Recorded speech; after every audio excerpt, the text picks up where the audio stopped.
Hong Kong was a beautiful fishing village back in 1842 with only 7,450 residents. But because of its strategic location, it was given to the British. Then in 1860, Kowloon Peninsula was annexed to become part of the British colonies. Then in 1898, the British signed a 99-year lease with China on the new territories. Since that day, the Pearl of Asia became a crown jewel for the British Empire and a humiliating symbol for the Chinese.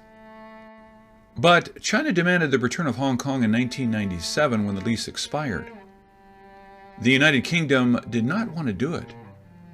But when China intentionally leaked its plan of attack for the worst-case scenario, the UK reluctantly gave Hong Kong back.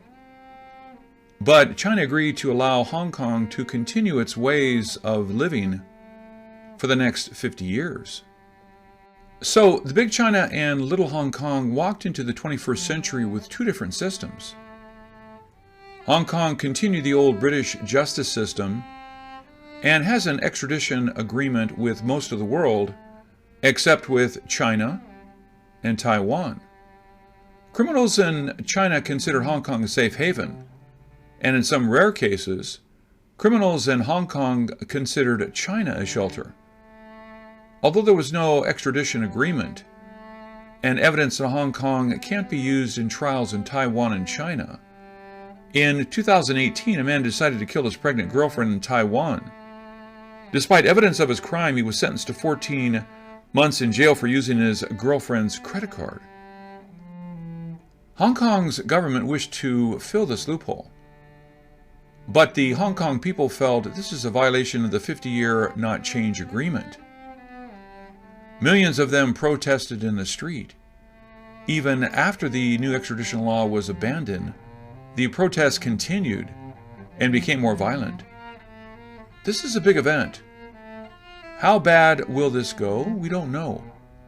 But what we found may shock you, because all these were predicted in two of China's famous prophecies. The first one is Tui 2, China's most famous prophecy written 1,300 years ago. In 60 poems, it foretold every major event in Chinese history. And this one in poem 41. After poem 40 about the Chinese Civil War, and 39, the war with Japan during World War II. The poem states, "The sky glooming dark, grass and wood grow, yin-yang in reverse, land is above the sun, blood has no head but must wear hat. When will the manipulating hand end? 99 years formed a big mistake. Rule as king in Chin land."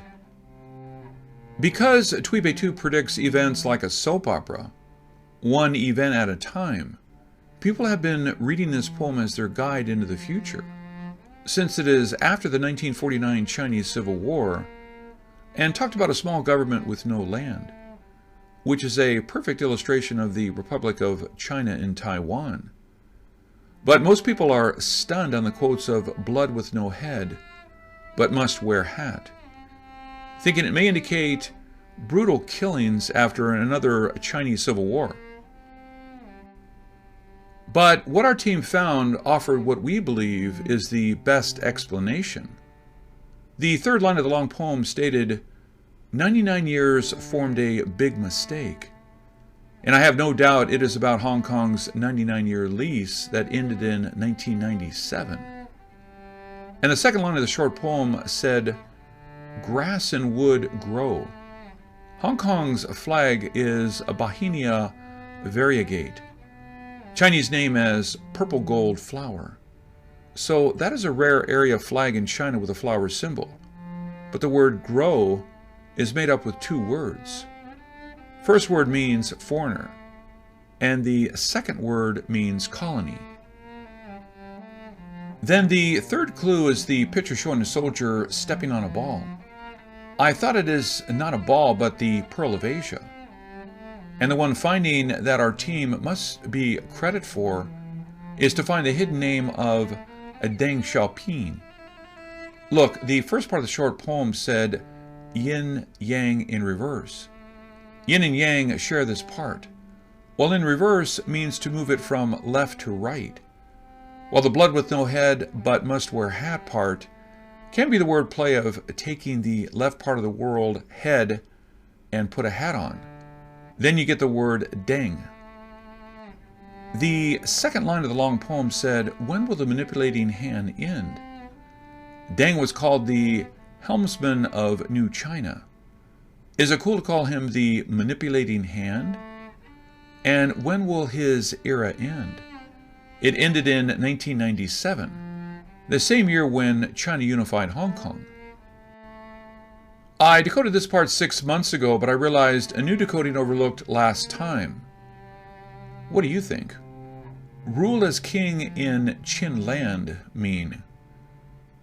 It stated the fact that China can only rule in China's land, not in Hong Kong, and people do not accept any change to that. But what will the protests and conflicts lead to? The line right before this China rules only in China part is the quote, 99 years formed a big mistake. The 99 years is about the British colonization, and why is it called a big mistake? Is it a mistake because eventually Hong Kong would drift to independence? Or is it a big mistake because refusal to be part of China would have dire consequences? The clues may be hidden in the parts we have not decoded or have not decoded right. However, maybe the other prophecy can give us more clues. It is the last 4 lines of Jinling Tower prophecy, which was supposedly written 650 years ago, but discovered about 100 years in China. The last 4 is translated as layers of floors piled up to the sky, cars lined up in street up whole night. Carp in shallow water would end bad. 100 years prosperity vanish like a dream. The reason we know this is about Hong Kong is because Shallow Water Bay and Carp Gate are 2 of Hong Kong's most famous sites. And the skyscrapers and nightlife are also unique characters of Hong Kong. This one predicted the prosperity to vanish and the nightlife gone. I think it is about curfew and military laws. When I presented this decoding, some viewers said it is about the World War II Japan occupation that already happened. But I can't agree on that, as during World War II, Hong Kong was not famous for nightlife nor skyscrapers. The war in Hong Kong killed 4,000 civilians and 2,400 soldiers, compared with over 1 million killed in China. The prophecy is not likely to be called 6,400 war casualties in bad, plus that only lasted 3 years. Hong Kong is at a crossroad. Where will it go? The prophets seem to have all the answers, but till we know more, we just can't say for sure. This is Ken Peters. Thank you for watching.